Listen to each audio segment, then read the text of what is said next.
नमस्कार मित्रांनो, 24 फेब्रुवारी 2025 रोजी PM किसानचा 19वा हप्ता वितरित केला जाणार आहे.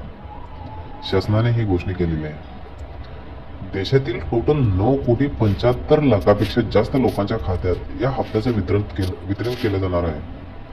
आणि याच्यामध्ये 9,75,00,000पेक्षा तुमचा हप्ता वितरित केला जाणार आहे की नाही हे देखील बघणं खूप महत्वाचं आहे.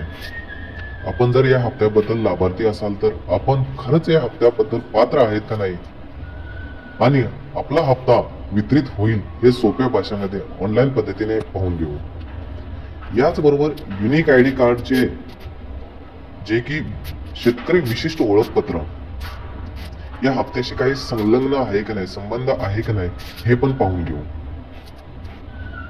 सगळ्यात पहिला PM किसानच्या वेबसाईटवर जायचं आहे.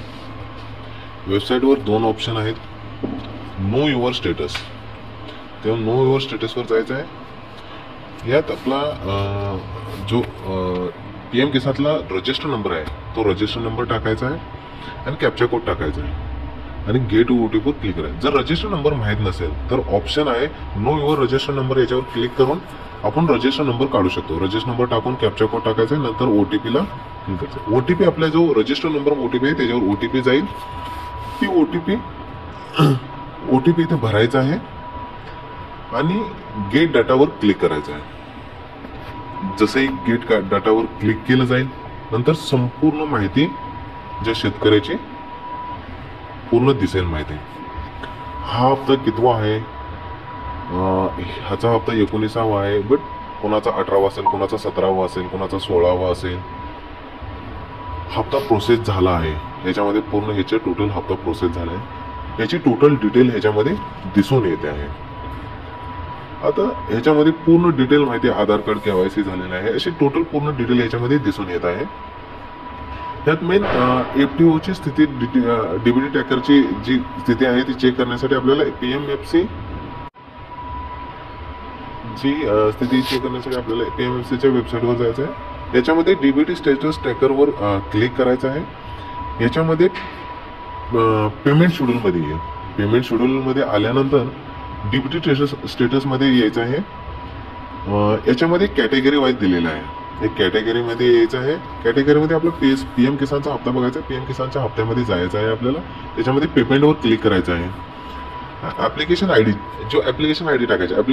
ऍप्लिकेशन ID कोणती, जो PM किसानला रजिस्टर नंबर आहे तोच आपली ऍप्लिकेशन ID आहे. ती ID टाकायची आहे आणि सर्च क्लिकवर कॅप्चा कोड टाकून सर्च क्लिक करायचं आहे. याच्यामध्ये सगळी माहिती दाखवली आहे. कोणती इन्स्टॉलमेंट आहे, 18वी आहे का 19वी आहे, कोणाची 16वी असू शकते, कोणाची 17वी, कोणाची 15वी, टोटल ह्याच्यामध्ये दिसेल. याच्यामध्ये FTO जनरेट झाला आहे का नाही, हप्त्याचं पेमेंट 24 तारखेला आता हप्ता येणार आहे, याच्यामध्ये टोटल अशी संपूर्ण माहिती अशी दाखवली जाणार आहे. याच्यामध्ये युनिक ID जे की शेतकरी विशिष्ट ओळखपत्र ही कसं विशिष्ट राहणार आहे, ह्या हप्त्यासाठी ह्याच्याशी काय संलग्न आहे की नाही याच्याबद्दल माहिती घेऊया. आता ही जुन्यासाठी ह्या हप्त्यासाठी आता लागू राहणार नाही, बट पुढच्या हप्त्यासाठी ही कंपल्सरी होऊ शकेल.